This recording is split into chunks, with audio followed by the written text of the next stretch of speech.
gusting to 21. Now let's check on your local forecast for the Dallas-Fort Worth Metroplex. Tonight, showers and thunderstorms this evening, then a slight chance of showers and thunderstorms after midnight. Lows in the upper 50s. East winds 10 to 15 miles an hour, becoming north around 5 miles an hour after midnight. Chance of rain 90%. Thursday, mostly cloudy in the morning, then becoming mostly sunny. Highs around 70. Northwest winds 5 to 10 miles an hour, increasing to 10 to 15 miles an hour in the afternoon. Thursday night, mostly clear. Lows in the lower 50s. Northwest winds 5 to 10 miles an hour, becoming south after midnight. Friday, mostly sunny. A 40% chance of showers and thunderstorms in the afternoon. Warmer with highs around 80. Southeast winds 5 to 10 miles an hour. The hazardous weather outlook through tonight for North Texas. This afternoon and tonight. Storms will continue across North and Central Texas today. The greatest severe weather threat has shifted south of the Interstate 20 corridor, but a few severe storms cannot be ruled out along, north of Interstate 20. Large hail will be the most widespread threat with damaging winds and tornadoes possible south of Interstate 20. Additionally, locally heavy rainfall may result in flash flooding, especially across eastern and central Texas and East Texas. Spotter activation is expected on Wednesday. And now the hazardous weather outlook for Thursday through Tuesday. An isolated storm or two will be possible Thursday morning across eastern portions of north and central Texas. Cannot rule out small hail with the strongest storms. Another cold front arrives late Friday with scattered thunderstorms possible along and ahead of the front. Some severe weather will be possible, mainly across central Texas with hail and damaging winds as the main threats. The current time is 5:18 p.m. Central Daylight Time. You are listening to NOAA, All Hazards Radio, the voice of the National Weather Service, station KEC 56. Serving the Dallas-Fort Worth listening area. The following reports of weather temperature and wind were made at 5 p.m. DFW Airport, cloudy, 61, dew point 55, relative humidity 81%, wind east at 10, gusting to 21, pressure 29.83 inches and steady. Dallas Love Field, cloudy, 60, east at 9. Fort Worth Meacham, cloudy, 61, east at 14. Arlington, cloudy, 61, northeast at 13. McKinney, cloudy, 59, east at 9, gusting to 22. Denton, cloudy, 60, east at 13, gusting to 22. Elsewhere around the region, Wichita Falls, cloudy, 63, northeast at 14. Abilene, partly sunny, 74, north at 14. Waco, thunder, 73, east at 9. Alright, good evening everyone. Welcome to the stream this evening. We're currently going live covering the enhanced risk of severe weather in East Central Texas this evening, and currently we do have a tornado warning. This is radar indicated by the National Weather Service, and as you can see, starting off we already have that strong rear flank downdraft kind of curving back there. We have some pretty well-defined inflow coming in on this, so that's obviously a sign of intensification. We've seen this thing going pretty well so far. It's in a thriving environment. And let's go ahead and get this set for you, kind of give you some of these areas that are going to be affected. So if you'll mind me for a second, I'm just going to grab some of the information here and draw a polygon so that I can get some of the towns out here. So this is moving east at 20 miles per hour. This is one of those slower cells right now. And we're going to draw this out for you. So the mesocyclone, which we are mainly focused on right now, this is going to be headed eastward at 20 miles per hour. We're going to go about out to Axtell, Texas there. And 20 miles per hour. Okay, so here we have some of the towns that are listed so far. We have China Springs, Texas. Your impact of the mesocyclone will be possibly this. Now, this is a possible impact. Again, this is within the polygon that I've drawn, so many things can change. This can go either north or south. It's headed east right now, but it may change slightly northeast, slightly southeast. We don't know exactly where it's going to go, so this is a safe bet. This is about as safe as we can get. So starting off, we're going with China Springs. Your impacts from this can be in about 22 minutes. China Spring in 22 minutes. Rock Creek in 34 minutes. Lacey Lake View in 56 minutes. Elm Mott in 58 minutes. Belmead in 59 minutes. And Leroy in 75 minutes. Total population estimated to be affected by this particular area of the storm in the polygon that I've drawn is 19,266 people. So again, we do have some not too populated areas, but this is just north of Waco here. So we have a lot of suburban areas up here north of Waco, and there's a lot of people there right now. So we don't really want that to we want a lot of people to be weather aware. Again, this tornado warning is very large.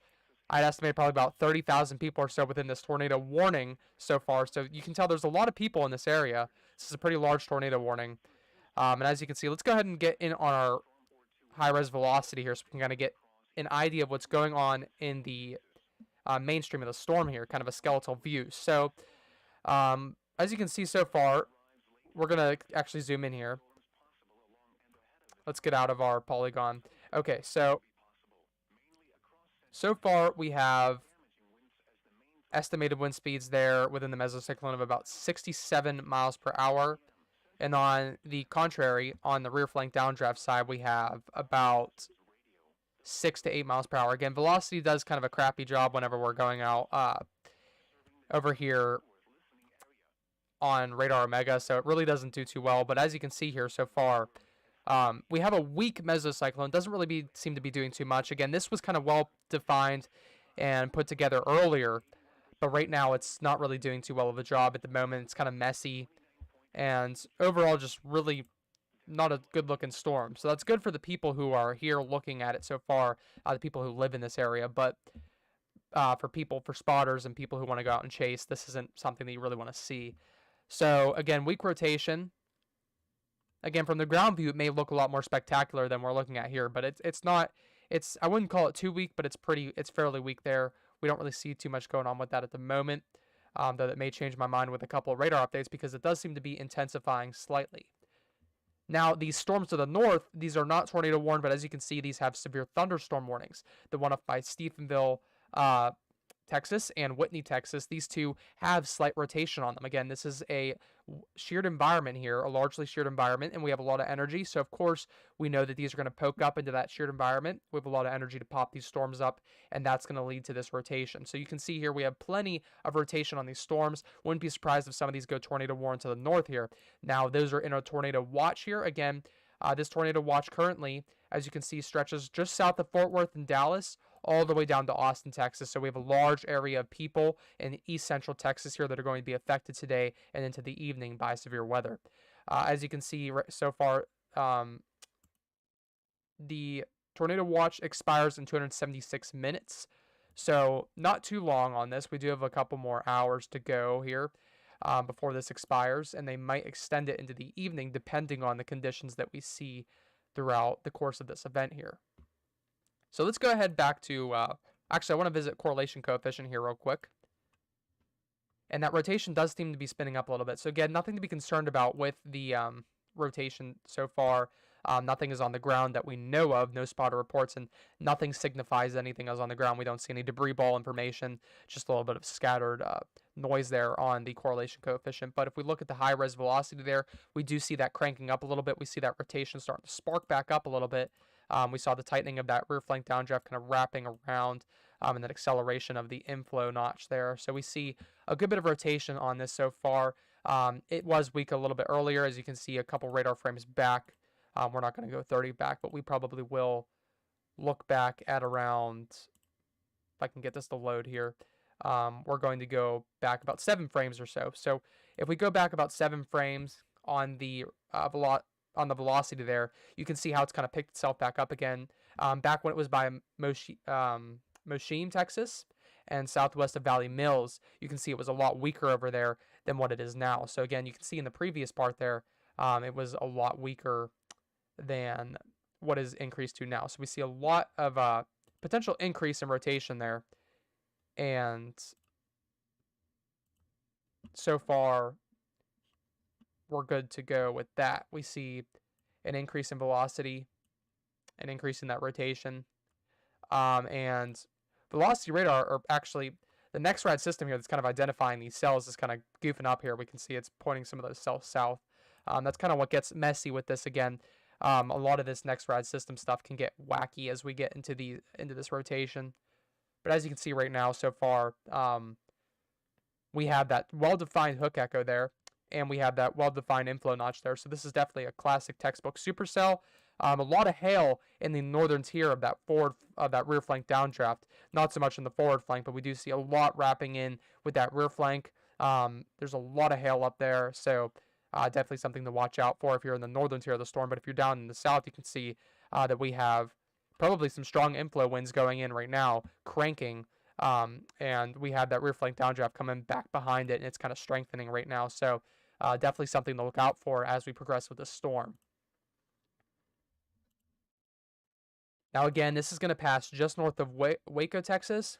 This is likely going to pass Lacey Lakeview and Belmead. So these are areas that are in the north side of the Waco metro, and these areas are going to be likely impacted by this mesocyclone. So make sure if you know anybody up there in Lacey Lakeview or Belmead, Texas, make sure you're giving them a little heads up that they are going to be impacted by a mesocyclone, the strong rotating part of the storm of the supercell here, and this will likely lead to some damaging effects if not treated properly. So make sure that you are taking shelter in the event. Again, those areas, Lacey Lakeview on the north side of the Waco metro, they are under a tornado warning, but Belmead is not. So make sure to heed these warnings pretty seriously. Again, this is likely going to advance slightly northeastward, but we are going to see a side swipe of that rear flank. I do believe in Belmead, so that is something you're going to want to pay attention to down in the Belmead area over there.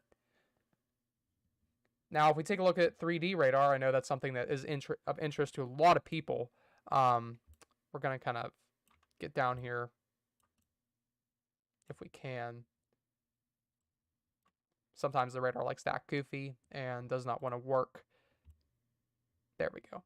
Okay, so you can see here so far, pretty tall thunderstorms here. We have that hail core just north of the rear flank downdraft there, kind of at the tip top of that.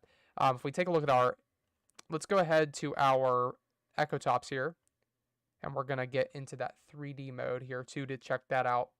But yeah, if we take a look at our echo tops, we have some of those cloud tops up at about, we're just going to kind of measure this real quick. We have some of those cloud tops up at about 54,000 feet. So these are very tall thunderstorms poking up into that wind shear environment. Again, these are spinning very well at the moment. And some of these storms to the north here are going to be getting a bit of that rotation as well. We see already rotation starting to pop up. And this cell to the north here has a tornado vortex signature on it as well. So we see a lot of that rotation starting to pop up in those storms again, as we saw in high-res velocity. If you look at some of these cells, there's about the same amount of rotation on these north cells as we see down here with this southern cell here. So now this one has a way more defined supercellular structure, well-defined rear flank downdraft with a sharp inflow notch. So we see a lot of threat with this as it could quickly intensify. We see a lot of hail there so far, so this thing is letting loose rapidly. This thing is starting to go show its outflow side pretty quickly here, and we're starting to see those rapid bits of hail starting to fall down there, being scanned by the NEXRAD system. So let's go ahead and kind of get an idea. We're going to look at the hybrid. We're going to look at the hydrometer classification here. And as you can see, we see a lot of that is hail. The majority of this up here to the north, up in the forward flank, and even into the rear flank downdraft, we see a lot of this is hail. And then we have even some small spots that are starting to slip into the rear flank downdraft. Those areas are giant hail that you can see they're estimated by the NEXRAD system. So you can see there's a lot going on with this. We have a very well-defined textbook supercell here. Again, I was talking about, I keep beating that dead horse there. With the rear flank downdraft and a sharp inflow notch. Two very, very negative factors that are going to contribute to the storm strengthening. We see this strengthening of the rotation here. This thing is definitely taking in a lot of warm, moist air, and that cold air descending is going to help spin that up real quick. So we're going to see this thing possibly here within the next few minutes strengthen pretty rapidly. Again, now we have that velocity couplet, which we did not have moments ago. So this velocity couplet defines a well-defined boundary between the rotating winds. We can see a very sharp boundary there. That means this is tightly rotating, very tight rotation so far now. And you can see this thing is tightening up, and that means that we could see the production of a funnel cloud or tornado depending on how strong this mesocyclone gets here. So make sure that you're taking this seriously. Make sure that you're in your tornado shelter or the lowest and most interior room of your home if you are in this tornado warning, or if you know anybody that's in this tornado warning, make sure you share that information with them.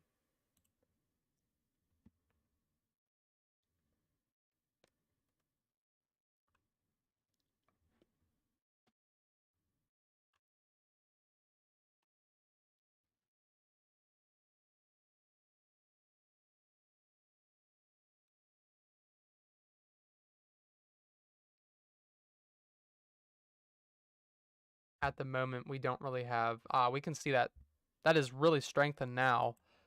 This is a strong mesocyclone. Let's go ahead and peep at that correlation coefficient there.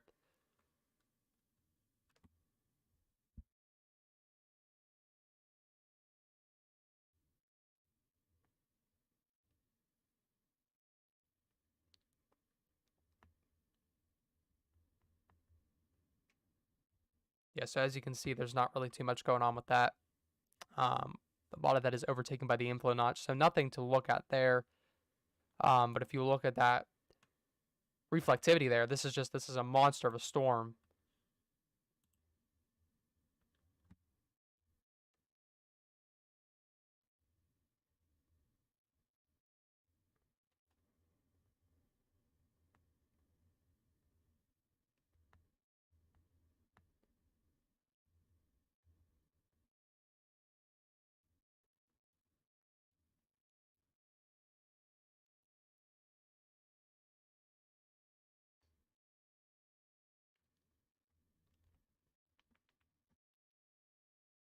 Yeah, so we can not really too much to talk about right now. And we don't really have too many people on the stream so far, so that is telling me that a lot of our viewers, and I know a lot of our viewers are from Texas too. I have seen that before, so but it doesn't seem that many people are being affected by this so far. So I don't really know how much longer we're going to stay on here, because there's no point in me speaking to no one. But that is a good thing that nobody's on here, because that means nobody needs to review this information and need anything at the moment. So that's a good sign that we don't really have too many people being affected by this storm.